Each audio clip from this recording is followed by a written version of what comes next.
My guest today is Mark Schaefer, a globally recognized speaker, educator, business consultant, and author of 11 books about marketing. His latest book is called Audacious: How Humans Win in an AI Marketing World. And I honestly couldn't put it down. I immediately knew that I needed to get Mark on Ahrefs podcast to unpack all the bold ideas that he shared in that book and which I enjoyed so much. Fun fact, inspired by this book, I actually did something mildly audacious myself just to get Mark's attention before inviting him on the show, which he mentioned to me as soon as we started talking. And then, later in our conversation, I pitched him something so audacious I honestly thought he would hate me for it. But I'm kinda getting ahead of myself here. Please enjoy my conversation with Mark Schaefer about audacious marketing, and don't forget to like and subscribe so that you won't miss any new episodes. Ahrefs podcast. I can't tell you how many people saw that picture of you in the swimming pool with my book. Yeah, that's a good way to start, actually, because I thoroughly love the book. I'm sure you figured out that the picture in the pool was kind of a ruse to invite you to Ahrefs podcast. I wanted to get your attention. And I think, like, you tell me, but I think it was on point with being audacious. What do you think? No, it was good. It was. A lot of people sent me little notes. They said, "Oh my gosh, I love that picture." Well, that's great. Let me put the book onto the screen. I wonder if people can read the QR code from their screens. They should be able to, yeah. It's pretty cool. I also, when I listened to some other podcast interviews of yours, you said that kids like the QR code. And I realized they didn't show. I have two kids, 9-year-old and 4-year-old, and they didn't show them. So probably that's something I'm going to do tomorrow, Saturday, Parents' Day. So I'm going to show them the book. One other thing I wanted to do in the very beginning of this interview, because I thoroughly enjoyed the book so much, like you see by the cover that I've read it quite a bit. And I actually, as I was flipping through to prepare for the interview, it reminded me how much good stuff is there. So I actually want to gift 10 of these books to 10 random people who will leave comments on YouTube with any kind of insights from our upcoming interview. I'll be happy to send to reach out to those people. 10 random people will get a book for free. Great. I'm not sure if it's fair to ask you if you can send one book but signed to someone we select, if it's possible, if it's too much work for you. I'd love to do that. Okay, awesome. So 10 books from me to random people, plus the best comment gets a signed copy from Mark himself. Amazing. We can start the interview now. So the book is called Audacious, and I'll be asking some questions as if I didn't read the book, because we need to familiarize people listening with it. But tell me about the main idea behind the book and why the idea was so important to make you spend 2 years of your lifetime writing it. Yeah. Well, Tim, first of all, thanks for having me. It's really an honor to talk with you. I've admired you for a long time, so thank you. And wow, and I love your company, and so thanks for having me. So I've written. This is my 11th book, and so a lot of people might think, "Wow, I mean, this guy's a machine. He must have a strategy to write books," and I don't. The strategy is only, Tim, that when I see a hard problem that a lot of people are struggling with, and I think about, well, could I figure this out? Could I create some path, some plan to help people get over this hump? And I get obsessed with this, and that's what creates the book. And of course, today, I think the issue that everyone is obsessed with, rightly so, is where are humans going to fit in this AI dominant world? And look, I mean, I'm immersed in this world. I see what's happening with AI, and you can't sugarcoat it. I mean, you just can't say, kumbaya, everything's going to be okay. It's not going to be okay. There's going to be a lot of disruption. There's going to be a lot of pain, frankly. And so I dwelled on where are they really going to persist in this marketing world? what are some of the unique human elements that will transcend whatever happens with AI?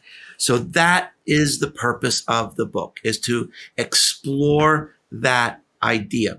It's not the whole solution, but it's one part of the solution, I think, as it sort of relates to elements of content and marketing.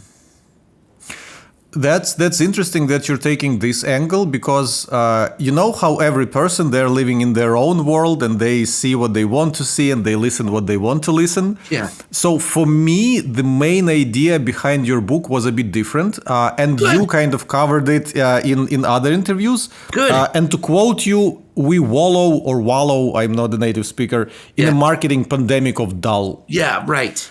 Right. So that for me, I guess, because I was in kind of SaaS marketing for so long, and most SaaS marketing is not interesting. So I always had an urge to do something creative, to do something like those companies do on TV, like Coca-Cola, like how Netflix promotes their stuff. And I was like, why are we only writing articles? Why are we only doing advertising? Cannot we do just something fun? And this is why in my 10 years at Ahrefs, we tried to do some fun projects. For example, we created a bedtime book for kids. It's beautiful illustrated book. So if you put it on a shelf with other book kids, you won't see any difference. And even if you flip through it, if you don't know what's happening, you won't find a difference. But we kind of managed to insert some creative references of our industry. We made our product kind of interesting. So a girl was climbing the Mount Fugle, and she had Ahrefs pendant showing her the way, basically. So for kids, it's just a simple bedtime story. For parents, it was like a fun reference of their work. So yeah. But for what you're saying and what I'm saying are not, they're coexistent. So that's the theme of the book, is I'm saying, look, AI is coming, the bots are coming, we've got to be a little crazy. Stop being so dull. Now, there might be some good reasons to be dull if there's regulations and you don't want to go to jail. That's kind of my first rule of marketing. Do not go to jail. But first rule of marketing, do not go to jail. Sorry, that's hilarious. I don't look good in stripes. It's a terrible look for me. So, but as you see, you interact with a lot of the same industries and brands that I do, that most dull marketing is because of fear. It's the fear of losing a customer. It's the fear of rocking the boat.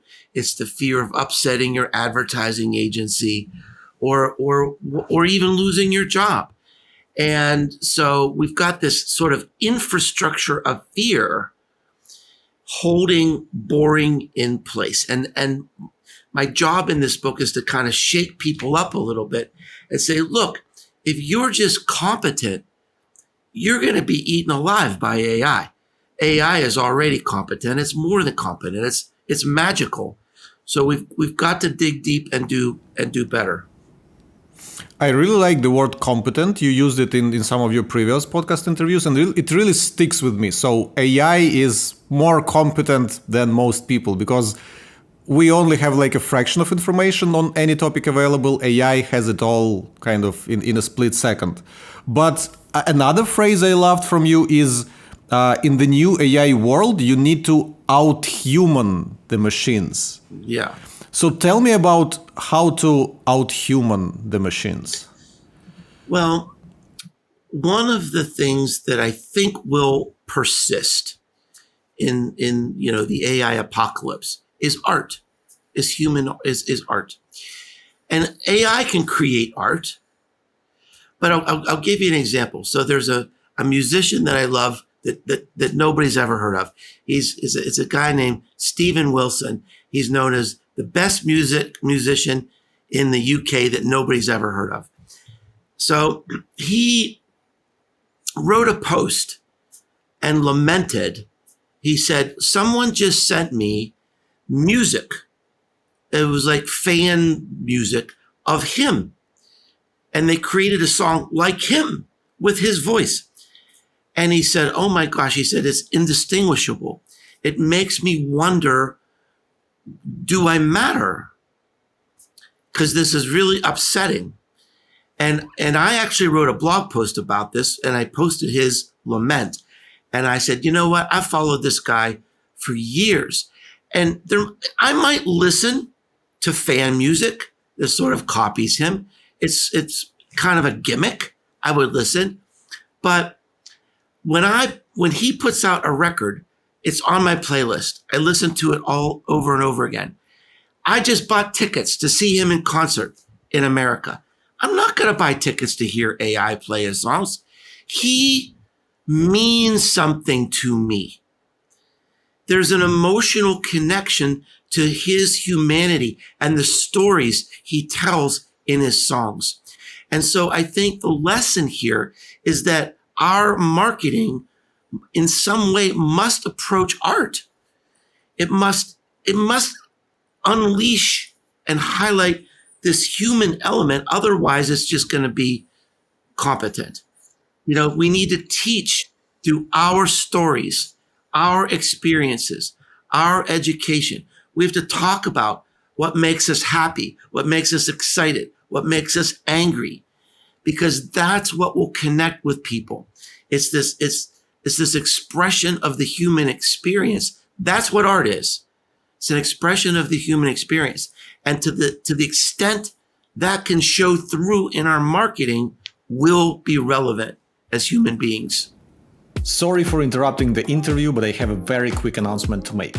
This October, we're bringing Ahrefs Evolve, our 2-day marketing conference, to sunny San Diego. And Mark Schaefer is actually one of our speakers at this event. So if you're enjoying our conversation so far, consider getting a ticket to Ahrefs Evolve in San Diego, where you'll get a chance to meet Mark Schaefer in the flesh and maybe even ask him a bunch of your own questions. Go to our website at ahrefsevolve.com to see more details about the event and get your ticket. Again, it's ahrefsevolve.com this October in San Diego. Now back to the episode. I wanted to go further into discussing the use of AI in marketing, because that's all everyone is talking about. And I want to tell you a story and you will give your comment on it. So to promote this podcast, I'm trying to recreate popular memes with myself in them. So actually take pictures of me, not Photoshop myself onto memes, but I take actual pictures of me to celebrate milestones. So we had like 10,000 downloads milestone, we had 50,000, now we crossed 100,000 downloads, and I need to create a meme. So tomorrow I'm coming to office and we're trying to recreate the DiCaprio Cheers meme, when he's like in tuxedo doing cheers. So I have a tuxedo, we'll put fireworks on the TV behind me, and we'll try to recreate this meme. So one of our designers went ahead and used one of the AI models to kind of slap my face, or to prompt it, use Tim's face to recreate him like in a tuxedo doing cheers and the fireworks. And it did like okay job. You can easily see that's not me. But it's a human that looks very much like me recreating this meme. So you can tell that's an attempt to put Tim into this meme. I want to do it the physical way. I want to actually put effort into reproducing this meme. Again, I won't go in deeper into my thinking. I wonder if your thinking is the same. I want to do it physical. They're saying, why not just do with AI? What is your comment on this?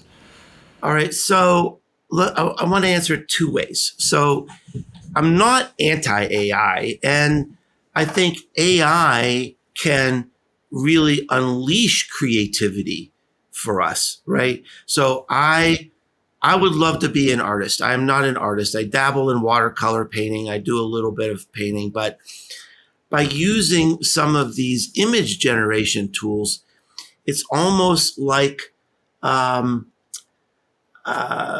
search engine for my imagination. I can just about find and create anything I can imagine.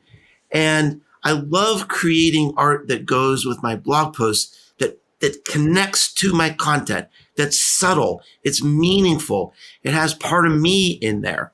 So I'm not against using AI. Now, that's part one. Here's part two. You doing it yourself is going to be so much more funny. It's going to be so much more human. And it reminds me of a story from my book that I think is very profound. I had the great honor to interview a fella named Michael Krivicka. Michael is the king of viral video. Online, he goes by Who is the Bald Guy? He has had more number one videos on YouTube than any other person in history. Now, in the book, he talks about some of his secrets. And he said, my competitors try to copy my style and they can never do it. He said, you want to know why? Because they polish it. Because they want it to be beautiful. They want it to be perfect. They want it to be Hollywood. He said, my videos, sometimes they might be a little out of focus. Maybe the audio isn't quite right. Maybe there's a speck of dust on the lens or something, or a drop of water. It shows that it's real. It shows that the emotions are authentic. And he said, that is the heart of my success. So when I hear you talking about insisting on inserting yourself in there, it reminds me of Krivicka's success story and his formula for success. He never uses AI because when you make yourself into that meme, it's not going to be perfect. It's not going to be polished. And that's what's going to make it better. Interesting. I remember there was a name of this effect. I think it started from P, something. Oh. Anyway, I actually think of it a little bit differently. I'm thinking of it from the simple standpoint of effort.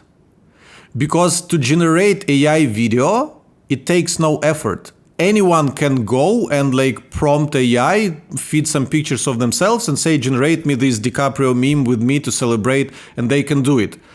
I'm putting a lot of effort. So because I don't have tuxedo myself, we're actually making one because I'm going to have a 10-year anniversary wedding with my wife, but I don't have it yet. So I had to borrow a tuxedo from my friend. I had to buy a bow tie. I had to call my friend who's a videographer to come to our office and shoot it. I had to ask our design team to make me fireworks animation that we can put on a giant TV behind me. It's a lot of, and I will come on a Saturday, probably with my kids, they would be entertained by the show, to do all that. It's a lot of effort. So it reminds me of an effect that is called handicap principle. It kind of comes from what peacocks are doing. Why do you have this huge tail that attracts females?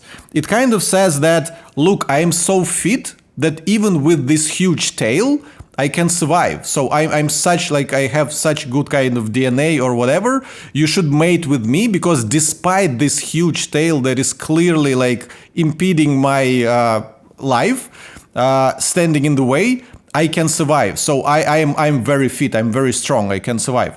And so I think what people are doing with stunts like that, I'm saying that I'm willing to invest so much effort to recreate this meme to celebrate Ahrefs podcast because I'm certain that Ahrefs podcast is good. I'm spending so much effort on this piece of content that I think that I want to kind of do a bit of peacocking, the handicap effect. I'm spending a ridiculous amount of effort on a meme because I know that my podcast is good. I know I have great guests. I know I have great conversations with them.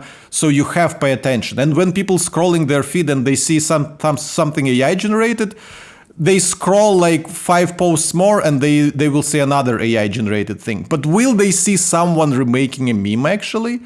What do you think of this kind of thought process? I love it. And remember, there's a line in the book about being a peacock at the penguin party. So it's like you're being the peacock when everybody else is being the penguin. And I remembered that the P word, it was the pratfall effect.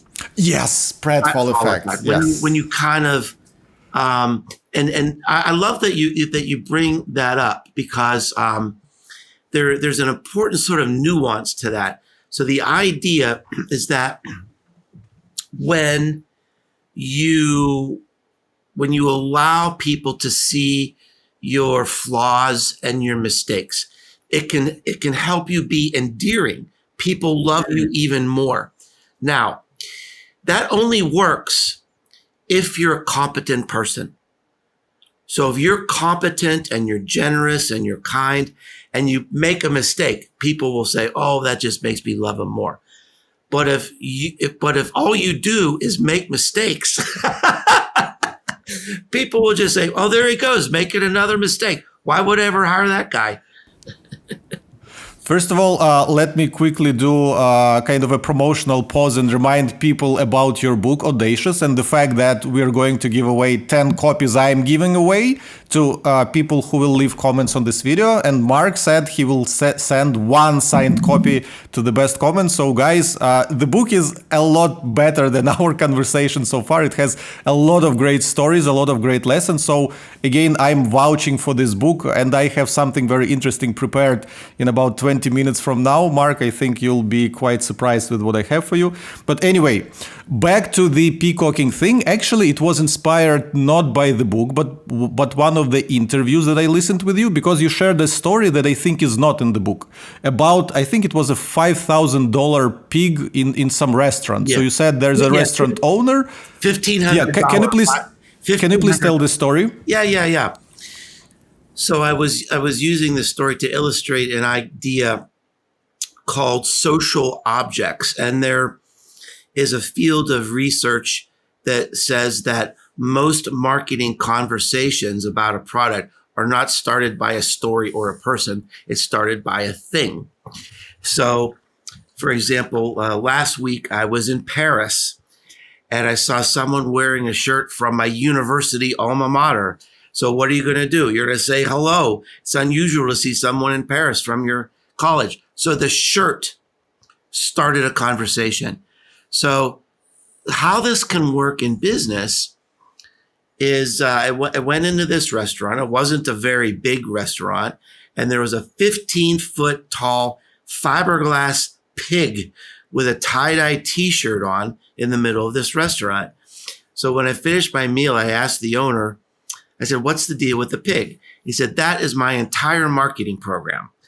I spent $1,500 on this pig, and it reminds people to talk about the restaurant."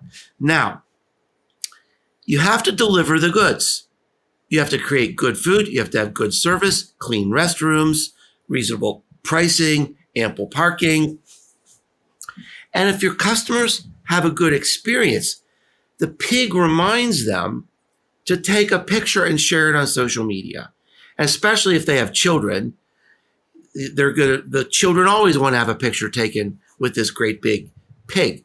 So that is the conversation that's created in his city because this pig is showing up all the time. And so, and I think in many ways, that's the role of advertising today. Advertising is sort of a reminder to talk about the brand. And so one of the things to think about is, can there be a physical object? Can there be something that you pass out that or something that someone sees at an event or at a conference that would say, "Oh my gosh, I want to talk about this company because look at this amazing thing that I just saw." Yeah, it definitely creates this additional talk trigger because you can talk about the food, you can talk about your experience, but also this kind of ridiculous, memorable thing that you saw there.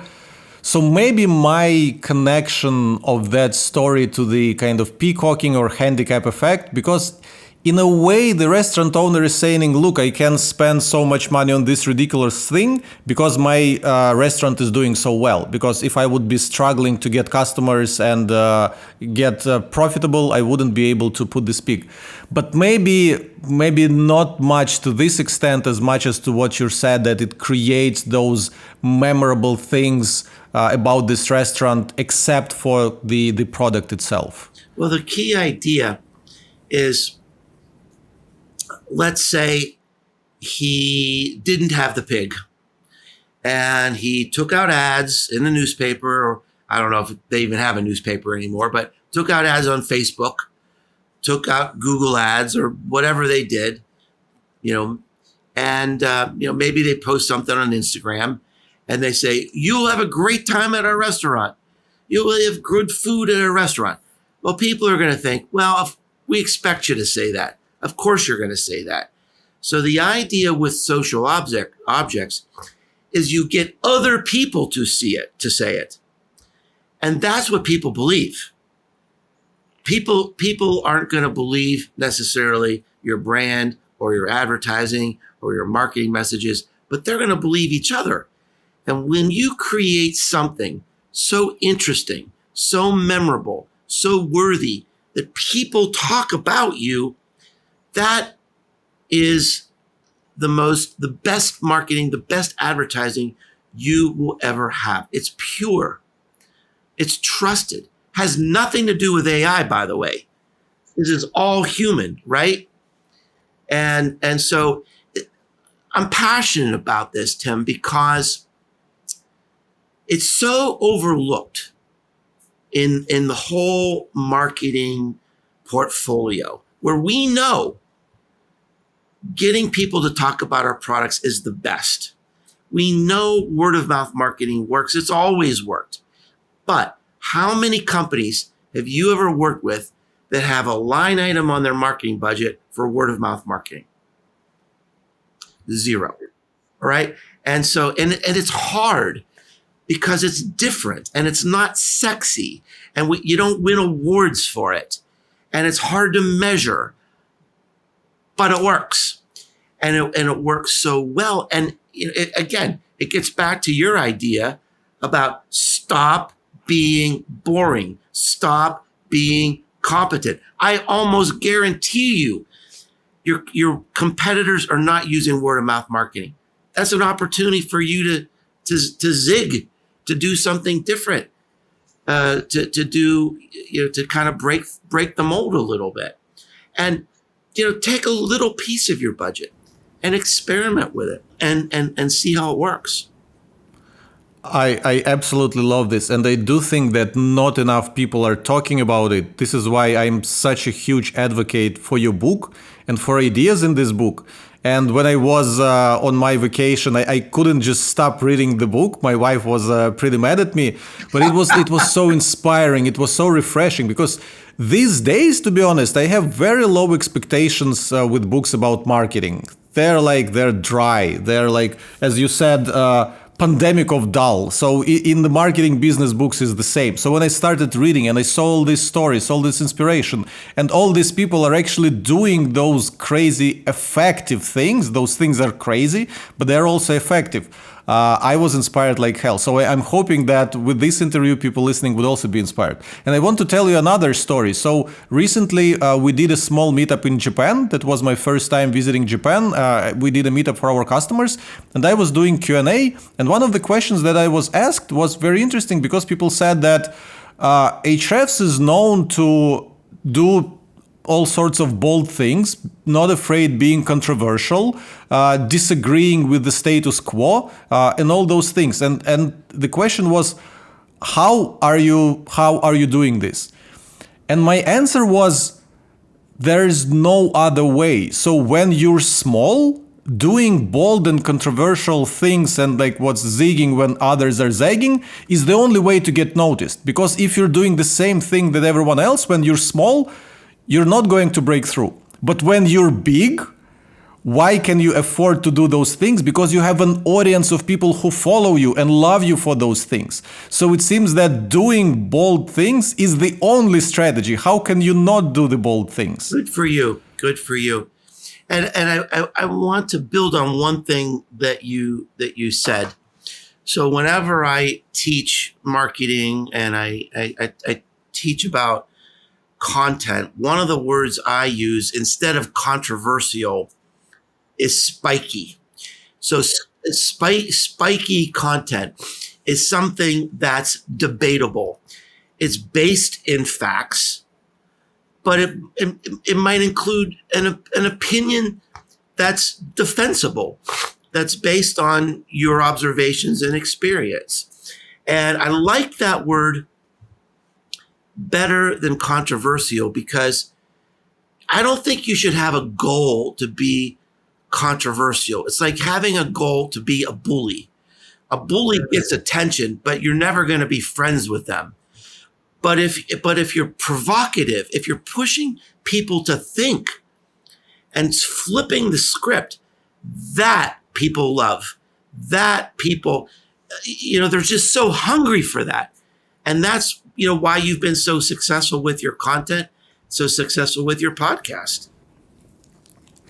So I absolutely agree with you. Probably there's a bit of a language barrier because I don't know the not etymology, but the actual meaning of the word controversial. So I guess it has more kind of negative connotation. But I want to quote you on the same topic, and we're getting into a very interesting topic.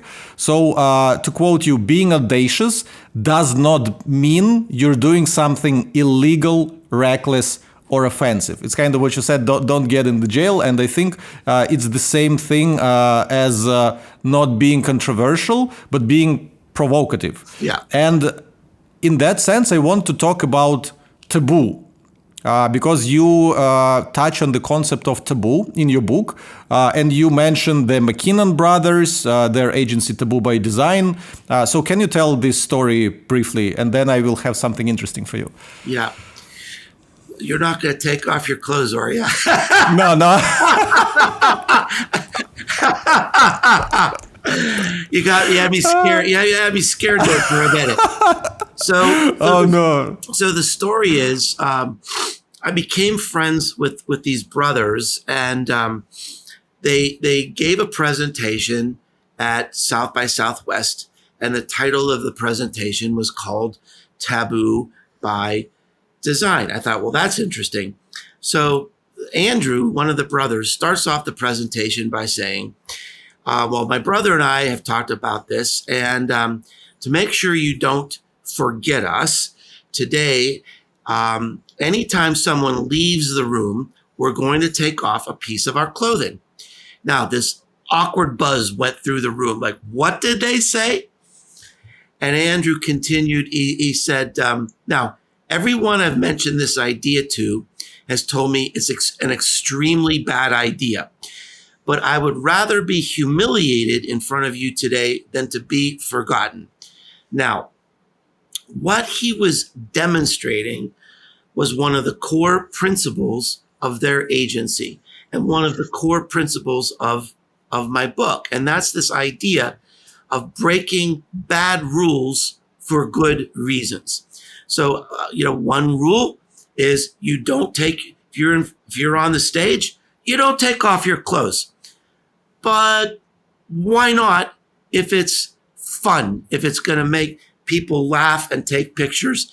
And by the end of the presentation, they were down to their undershirt and their underpants, and they had the name of their agency across their t-shirt. So it was all planned out, right? But it was something that you never forgot, truly, and it made it into my book.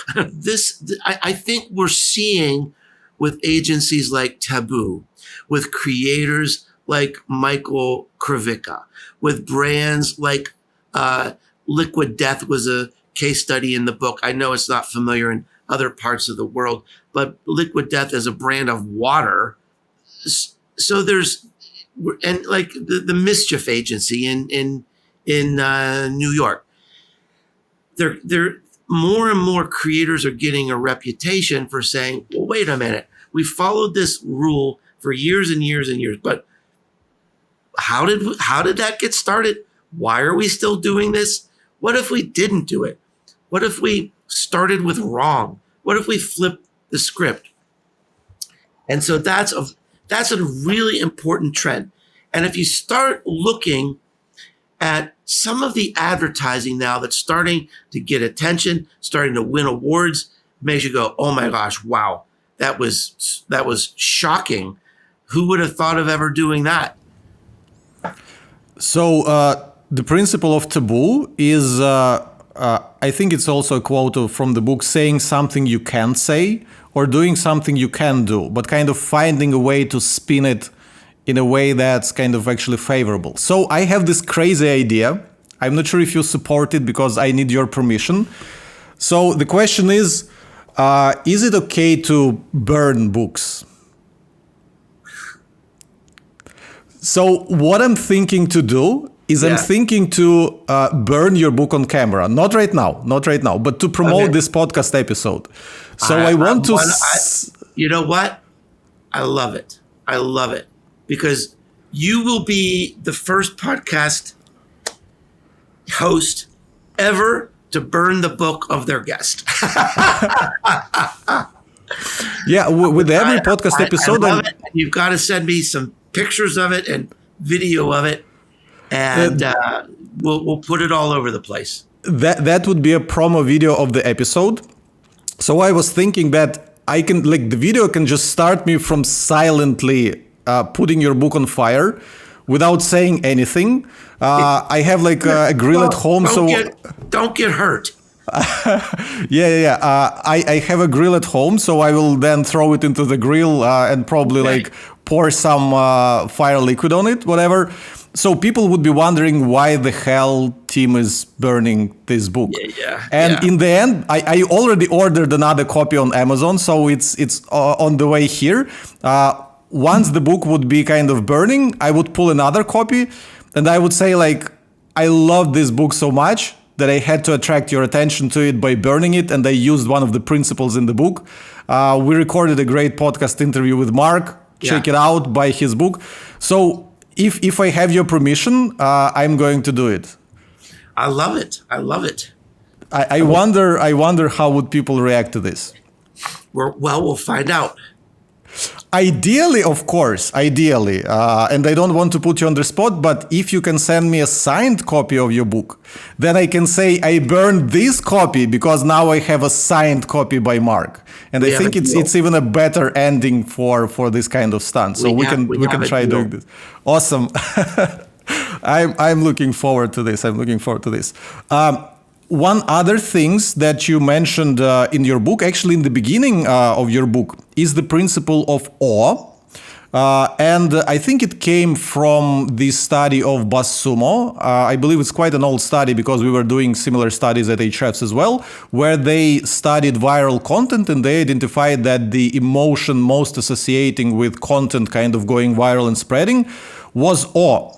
And you also use an example of Mr. Beast, that he's the one that mastered the art of kind of awe-inducing videos or content or stunts. So tell me a little more about the principle or the emotion of awe in marketing. Well, so the angle that I take is a little bit different than what most people think of when they think of awe. When I think of awe, it's like a mountain or a newborn baby or a new puppy. So I always thought about that study and thought, well, how do you scale that in marketing? Well, then I read this book called Awe. It was by the social psychologist Dacher Keltner. And he said, this is the last human emotion to be studied by social psychologists. We've studied hate and fear and love and everything else. So indeed, the things that create awe is nature and music and the miracle of children and so forth. But he found out something interesting. He called this everyday awe, this thing called collective effervescence. Now, this is what happens when you bring people together in a special and meaningful way. So, for example, if you were in your office there in Singapore and you had an assignment to come up with ideas for a new marketing plan, you might get tired. You might get bored. But what if you were in a room with me and with some of your other favorite marketing geniuses, and we had a whiteboard and we just had fun? And we would be laughing and coming up with all these ideas, and we'd build on each other's ideas. You would probably feel awe. It's an emotional contagion when you bring people, it might be the same task, but you bring people together. So what if you have people experience your brand instead of telling them about it, broadcasting about it? What if you had them feel it, experience it? So, especially with other people. The example that I use in my book is I have a retreat. I have a small marketing retreat. And I love this. It's the best thing I do in my career. Now, when I send out the survey, how did you like this event? I thought, well, people will love the content and the people and the food and the event, and I'm proud of what I did. But here's what happened that was unexpected. Instead of rating it a 10, people rated it like at 11. They said, this changed my life. Now, I didn't expect that. And I put a lot of thought into what's going on here. And when I read this book, Tim, about awe, it brought everything, it explained it. Because I'm creating collective effervescence. We hike together. We work together. We create together. We eat together. We listen to music together. And every time we're together, I mix people up. So I'm mixing up the brains and the experiences. And it's only limited to 30 people. So in 3 days, you get to know everybody. And it's full of collective effervescence. My marketing plan for my retreat is add more awe. I don't advertise. I don't promote it. But people, when they leave, are so excited. They're so overwhelmed by what happened in that 3 days that they write long LinkedIn posts about it.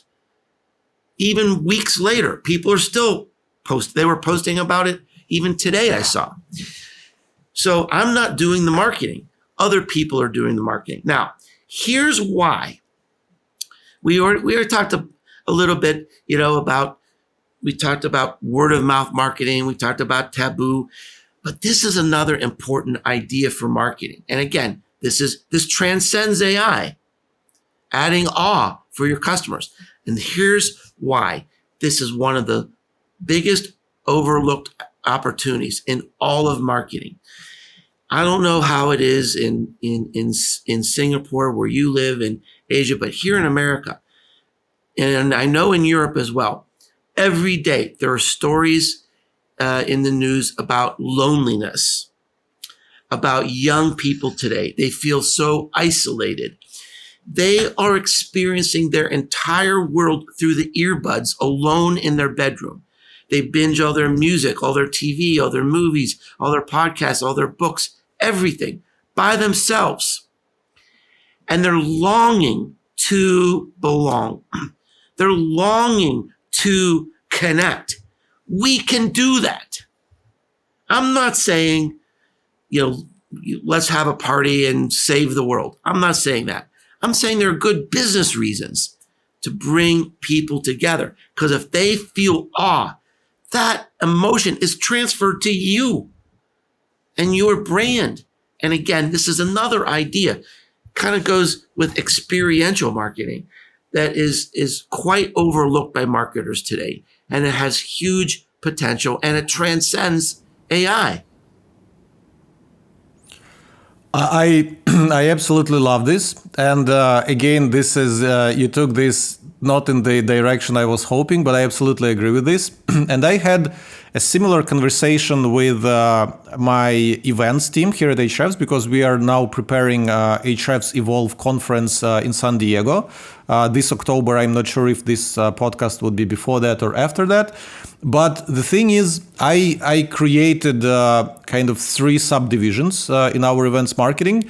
And one division is responsible for speakers and content, and I'm kind of collaborating to select speakers and make sure our content is on point.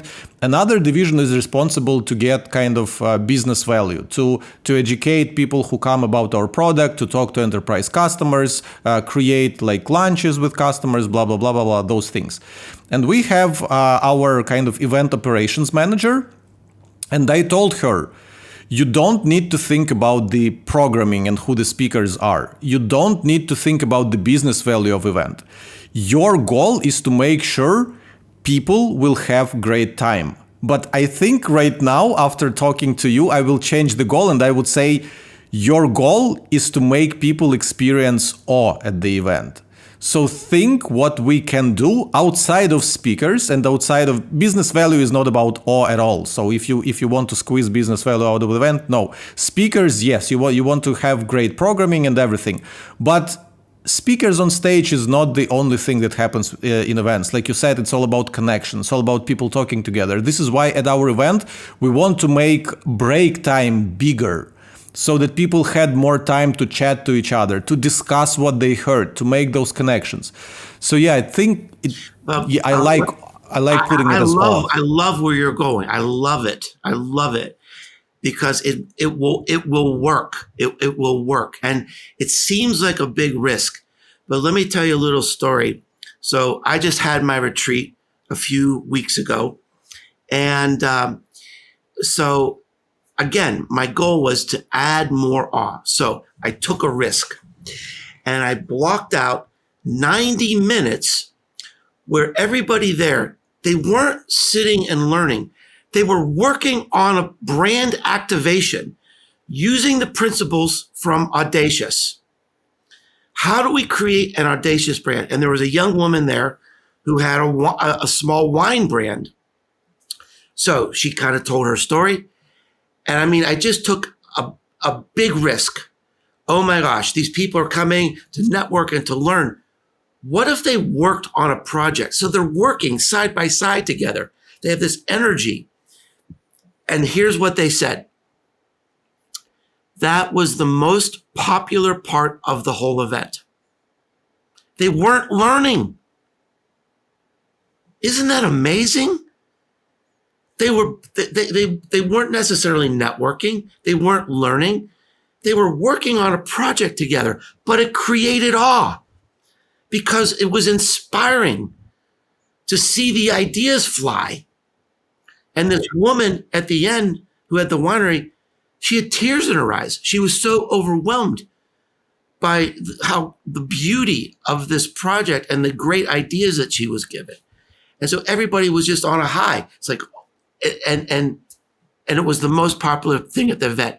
And people said, you need to have that every time. Maybe you should have two. So it's like, wow, isn't that a great lesson, Tim? Absolutely. You might even think about, like at your event, what? Yeah. I mean, that'd be crazy. But what if you got people, together in a fun environment to work on something together? That might be what they remember and talk about. Exactly, yeah, and it's the beginning of June that we are recording this. Our conference is mid-October. I think we still have time to think of kind of what in our event can help people to experience awe and work on those things. So yeah, thank you for the motivation and reassurance to work on those things. But I still want to bring us back to Mr. Beast, because you mentioned some of his like stunts, a real life Squid Game, 450 million views, burying himself alive, 300 million views. And you said, while this might be populous view of awe-driven content, the opportunity for you and me is more subtle than burying yourself alive. I like that, but I wanted to tell you another cool story, which is very on point with Mr. Beast, because there is the guy by the name Patrick Campbell. He started a company called Profitwell, I think. They had SaaS software for kind of improving pricing and payments and those kinds of things. And I remember when I was at SaaS Stock conference in Dublin, he went on stage and he had a presentation, and 20-minute presentation, and for 20 minutes he was saying only one word: churn. So he had slides and he had like text on the slides so people could read from the slides, but all he was saying is churn, churn, churn, churn. Oh my Churn gosh. for 20 minutes. Some people left the room. Some people thought that it was like crazy, it was not giving value, but a lot of people stayed, and a lot of people at the conference said, did you see what, have you been in the room with him, like what he was doing, blah, blah, blah. It was awesome. And when I talked to him later about it, he also told me that he recorded a video and published it on YouTube of him saying the word churn, I think it was 100,000 times. In time it was 9 hours. So for 9 hours he was sitting at his computer and saying the word churn, because like his company was fighting was helping people and companies fight churn. So he thought and he literally said that what we do in our marketing department once in a while, we come together and ask a question: what would Mr. Beast do if he needed to promote this thing? And this is why I wanted to... Do you know what Mr. Beast's first video was? Yeah. Saying some word for a lot of time. He counted to 100,000. Well, I guess certainly that saying one word over and over again in a presentation, that definitely would have been breaking a rule. But you're still talking about it. Yeah. Right? So Yes. I mean, look, that... that's the biggest problem in marketing is not churn. It's awareness. You can't, the goal of marketing is to create customers, period. You cannot create customers without awareness. And today, the world is so noisy and so vast. How in the world do you become the signal against that noise? So if it takes saying churn 100,000 times, okay. Maybe you're going to piss people off, but maybe you'll attract the right people who will buy something from you. So I guess my point was that those ideas from Mr. Beast and those crazy things that he's doing are transferable into business. Yeah. Because this guy was a CEO of a SaaS company, and he pulled kind of the same stunt that Mr. Beast did, and it attracted attention. Yeah. I think about that way for my own creativity. I'll look at different kinds of media. Like there's a very sort of sexy publication, Cosmopolitan, right? Fashion and makeup and all this. And I'll look at the headlines for Cosmopolitan, which is completely different than me or what I do. But I think, okay, look at that headline. Could I create content about that? Or look at a children's book, or look at a sports channel, look at popular culture, look at music, and think about, okay, what does that? Is there a story there? Is there a lesson there? Is there something I can twist to build on ideas from other places? So yeah, I do that all the time.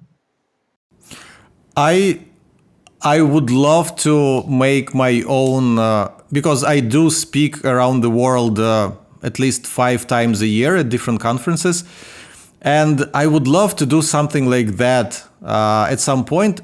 You mentioned one of your most favorite books about marketing is Contagious by Jonah Berger. You mentioned it literally in your book.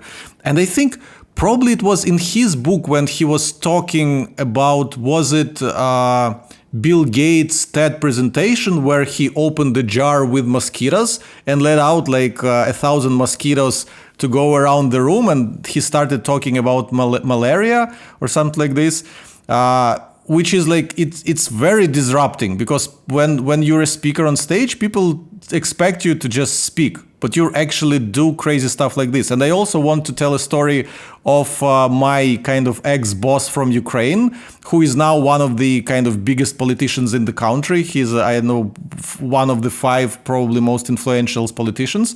So he was speaking at iForum conference in Ukraine, and his topic was like transforming your business or something like that. And he said, well, I'm not sure if it's true or not, because he also likes to kind of make up interesting stories to entertain people. He said that he lost a bet, But he also said that because the topic is transforming the business, he's going to deliver his presentation while a guy would be shaving his head, because he'll be kind of transforming on stage. And that again, people talked about at this conference is this crazy speaker who was getting shaved on stage while delivering his presentation about transforming. Again, how much do people remember from conference presentations? One idea. I worked for a Fortune 100 company for 25 years. I remember one presentation. This lady gave her sales presentation dressed as the cat in the hat. And she read her presentation in rhymes like Dr. Seuss. And I'll never, it's like, it's just like, and it wasn't reckless. It wasn't offensive. It wasn't loud. It wasn't a stunt. But it's something you'll never forget because it worked. Yeah. Okay, time to talk about Liquid Death. I was waiting for someone I could discuss the topic of Liquid Death, because it puzzles me. It puzzles me, and you seem to be the best expert on this topic, because Liquid Death, they sell water, the most kind of boring thing possible.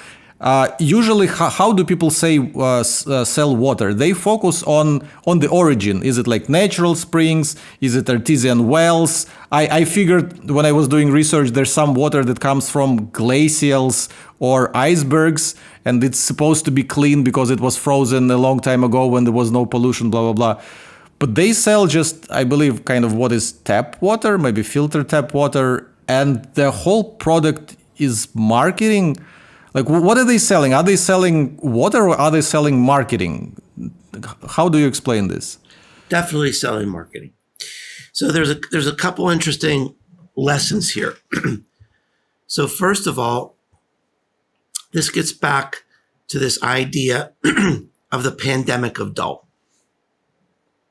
and how almost every industry is just boring, dull, has become institutionalized. So in America, if you look at automotive ads, they all look the same. The messages are the same. The music is the same. Look at advertising for wine or shoes. It's over and over and over. Okay. Even like something in America like pizza. Nothing stands out. And pizza is not, it's fun. Everybody loves pizza. Should be a celebration. Should be crazy. Nobody's doing anything interesting. So that's lesson number one. The guy who founded Liquid Death, he wasn't obsessed with water.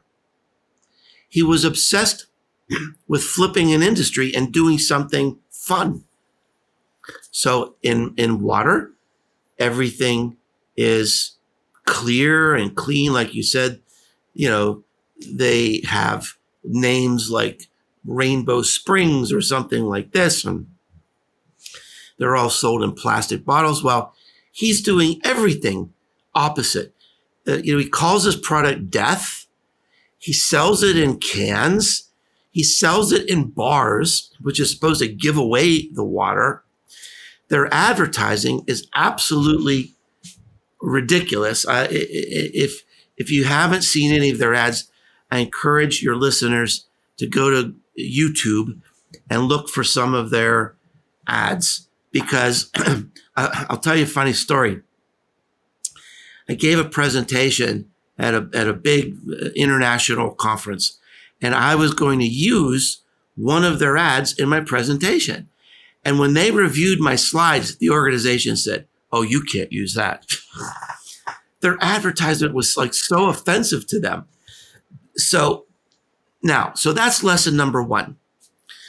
They're not obsessed with the product. They're obsessed with the opportunity to stand out. And my friend, there's an opportunity to stand out almost everywhere.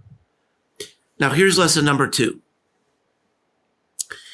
In the book, in an interview in the book, the founder of the company said, "There is nothing I can do to differentiate the product. Whatever I do, if I have a new flavor or a new source of the water or a new filtration system, Coca-Cola can copy it. Pepsi can copy it. They'll do it bigger and faster, and they'll put more resources behind it. I could never, ever compete. The only thing they can't touch is the brand." So when you ask me, are they selling water or are they selling marketing? They're selling marketing. They're selling an idea. They're saying, if you drink this, you're a little bit crazy. You're a little bit bold. You're going to look cool because it's water that looks like a beer can. In fact, one of their ads is hilarious. They have these children and they're drinking liquid death, but they're acting like they're drunk. And they're throwing things and they're falling over. And then at the end of the commercial, there's a mother and she's pregnant. And she kind of looks at the children with a knowing look and she's holding liquid death. And the tagline is, "Relax, it's just water." Yeah. It's hilarious and it's genius. I think the founder's name is Mike Cesario. Yeah, Mike right? Cesario, yeah. Yeah, I would love to have him on the podcast sometime as well to discuss this. I wonder if they do all of these ideas in-house, or they work with agencies to help them come up with those ideas. Because yeah, some of the ads I've seen from Liquid Death are just crazy. And I also loved in the other podcast interview, you made a very funny joke about something along the lines like the first thing I learned while doing a marketing degree is that you don't put the word death in your product name or something like that. That was very funny. Yeah. Well, it's funny. I actually got a message on LinkedIn from I guess it's the CMO of Liquid Death, and a guy named Stix Nielsen. He's quoted in the book, and he read the book, and he said, "I'm wowed about this book. I want to talk to you. He said, I just think this is fantastic. I agree with what you're saying here." So that was a great compliment. So I'll be talking to him soon. Awesome. Maybe I will later ask you for an intro. Yeah. One other quote, I think it was from the founder, not from the CMO in your book, about Liquid Death. You can boil down marketing to attention game, and you can pay a lot of money to get attention, which big companies are exploiting. So the only chance for a small brand to survive is to get this attention cheap or even free. And this is where the idea of audacious, of doing bold things, of things that stand out, comes through. Because like companies like Coca-Cola, they can generate like a boring conventional ad, throw a few $1 million into it and get their attention. Smaller brands don't have this budget, so they have to do things that would kind of spread, that are contagious, in the words of Jonah Berger, that would spread like wildfire. And Liquid Death is doing it. But my question to you, isn't it just a fad? Because there's kind of a joke. Okay, water, it's Liquid Death, blah blah blah. What if it gets old? Like, okay, we've seen Liquid Death. It's like we had this joke. We bought it. We flaunted it to our friends. What next? Would you keep doing this, or would you go back to drinking your artesian water? I think it's a really good question. And I honestly, I think the answer is time will tell. The statistics right now is in the last 3 years, they have quadrupled their volume. They are the fastest growing beverage in the world right now. They are moving into other products. They've introduced a cola. They've introduced a tea product. So they're starting to, expand into adjacencies. Right now, the last I checked, they're only available in America. Will that sort of type of brand and advertising translate well into other countries? I don't know. So I think there's a lot of growth issues there, and I think I think your instinct is correct that they can't just be a gimmick. They have to mean something to people. It has to somehow become a habit, and that might be hard because it's more expensive than other kinds of water. So time will tell. They've got a lot of smart people working on it, and but I don't know I don't know the answer to that. Yeah, it would be interesting to follow their journey. In that vein, I want to ask you kind of philosophical question, because we discussed that Liquid Death is selling a brand, an idea, selling marketing, not a product. So maybe like it's kind of like a holy war kind of question, but what matters more, product or brand? It depends. And here's why it depends. This is a little exercise I do in my college classes. I'll ask the students to think about all of the products they bought in the last 2 weeks or 3 weeks or whatever the time frame. It could be a new shirt. Maybe it's a coat because it got cold outside. Maybe you bought a gift for somebody. Maybe you bought petrol for your car. Maybe you bought a plant for your office. And then I say, now think about all these products that you bought. And of all these products that you bought, how many of them do you have a strong emotional attachment to the meaning of the brand, to what they stand for? And the answer is almost always zero. Because you buy a sandwich because you're hungry, and you buy a coat because you're cold, and you put gas in your car because you need gasoline. Now, all of these products have marketing behind them. And so the lesson is the 4 P's of marketing still work. The 4 P's of marketing, the good old 4 P's of marketing, are still really, really important. Now, so what is brand marketing? Brand marketing is when the relationship matters. I don't care if I buy a ladder. I want to buy the ladder and be left alone. I don't want to be part of a brand community. I don't want to be on a mailing list. I have a ladder. It's probably going to last me the rest of my life. Leave me alone.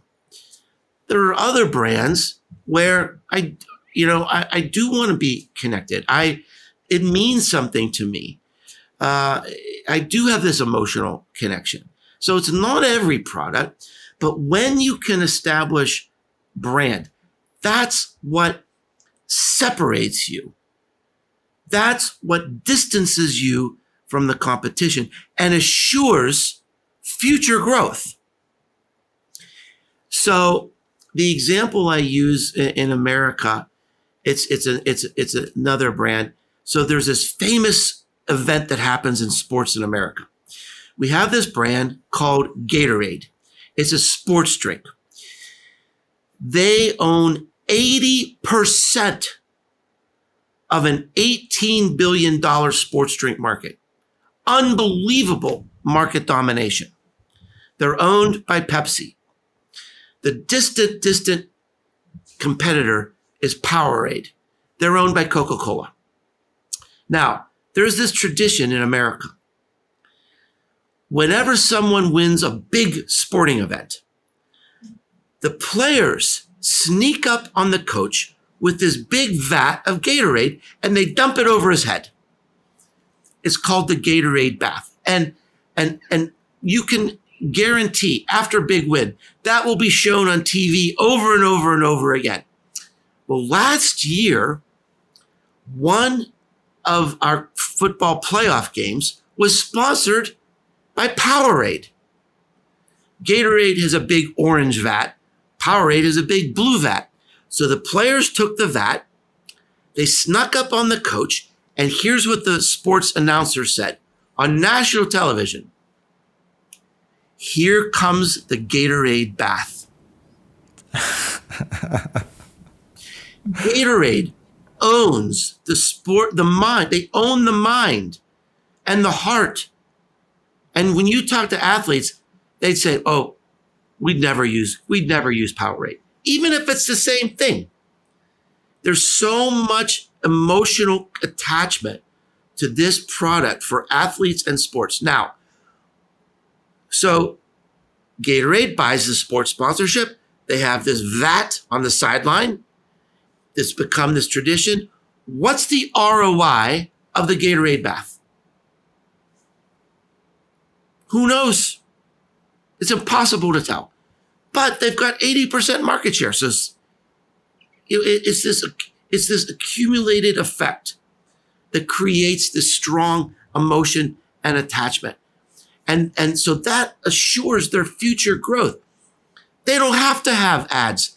They charge 25% more for the same quantity of product in the store.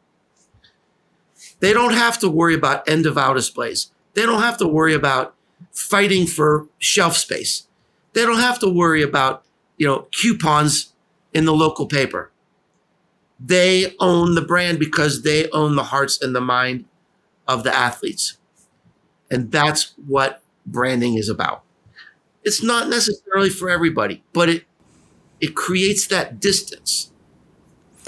I've heard another framework of thinking about product versus brand. I will tell it to you, and I wonder if you agree with it or not. So basically, the guy was saying that at some point, the products in the market even out. Like in the beginning, when you create some new product, you're the only one who does it. People start going you for your product. Then copycats start to appear. Then someone innovates more, someone innovates less. But on the long distance, products are becoming more or less the same. So I know task management tools, Monday.com, ClickUp, Asana, they're more or less the same.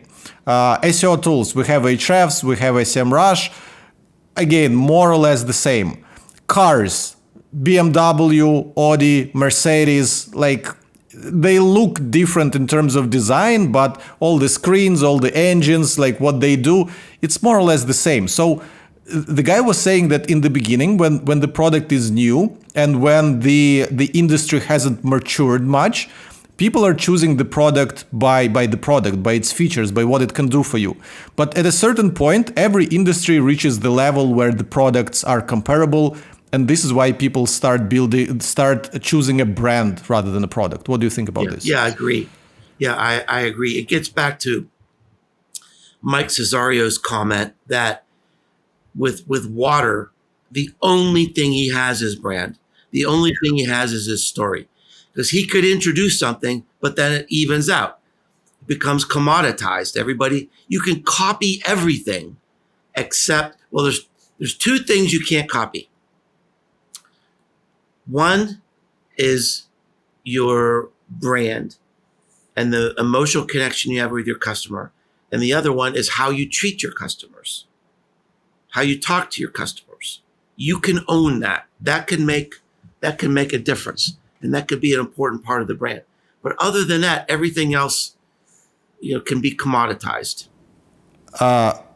Mark, I'd love to talk for you for hours and hours and hours, but I know it's late and I promised you that this won't go too long. So the last topic I want to quickly discuss with you is measurement. Because, Mark and team are sitting on this podcast and discussing all those audacious ideas, creative marketing, blah, blah, blah. How do I go to my manager and prove that it works, that it brings money to the business? So how do you address this?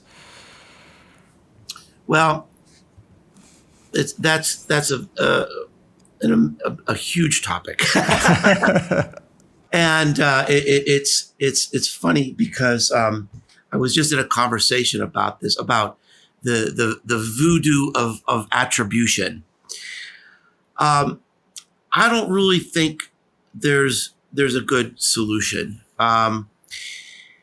When I was in graduate school, I had the amazing opportunity. I studied under Peter Drucker. Peter Drucker is, well, Philip Kotler called him the first marketer. He wrote the most influential books on marketing. He was probably the greatest influential thought leader in the world. And I studied under him for 3 years. And one of the things he always drilled into us was, if you can't measure it, you can't manage it. Okay? Now that's point number one. Now, here's point number two. If you look at what's happening in our marketplace today, one of the most important aspects of marketing is speed. Especially if you're on a platform like TikTok, you may have 2 hours to be relevant, right? So it's all about mashing up content. It's all about doing memes and dances and songs and skits and brands making fun of other brands. And so you don't have time to plan. You don't have time to react. It's really hard to measure. It might be impossible to measure. And in one of my other books, there was a quote from an entrepreneur, and he said, look, you can either keep up with culture or you can measure. You probably can't do both.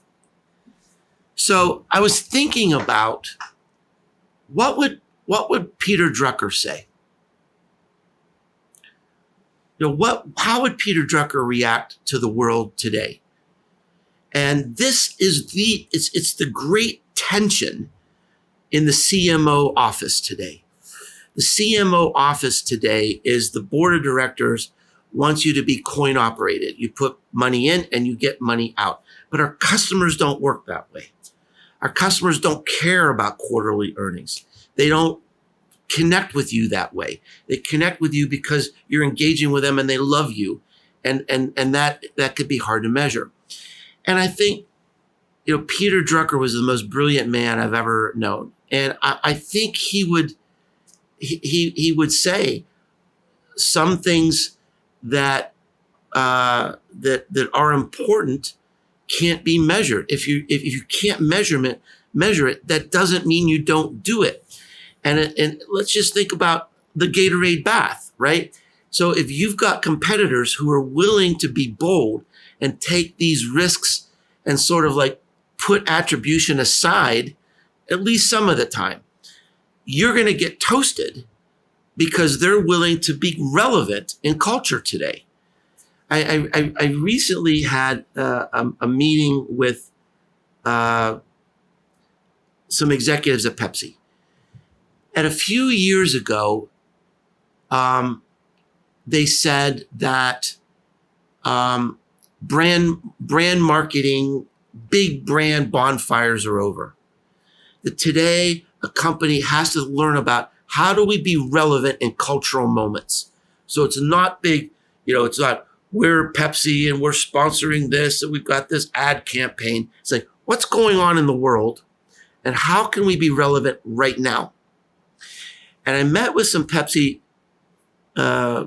executives a few weeks ago. And they said, our next goal is to create culture. Wow. What does that look like? We might get a clue from, there was a case study in my book, Elf Cosmetics, right? So Elf has an activation in Roblox. Now, what cosmetic company is on Roblox? Elf created a music video. Their customers like music. They're going to create music. They had the #1 song on TikTok in 2023. 5 billion views. So they're creating culture. Now, what are they able to say? Our sales went up because of that, because we're on Roblox, because we made this song. What's the ROI of engagement on TikTok? I mean, nobody could tell you. I will try to kind of recap it or reframe it from our perspective, because I literally just posted on LinkedIn that instead of marketing attribution at Ahrefs, we used this simple phrase to guide our decisions. Get attention and talk about your product. As long as you get attention and that attention goes towards your product, it cannot not work. And measuring attention is easy because you say Gatorade bath. Well, they know the viewership of those sports games. They know how many people are watching it. There are all those statistics. When you publish something on YouTube, you know how many views it generates. So the question is, does it mention your product? What do you say about your product? How long do you talk about it? And that shows how those people get converted into customers. Anyway, Mark, this has been probably the most fun I ever had recording Ahrefs podcast. I really, really love the ideas that you're promoting. I really, really love what you're kind of putting out into the world and what you're doing to instill creativity and boldness and audaciousness into marketing. And I thank you for that sincerely. Thank you so much.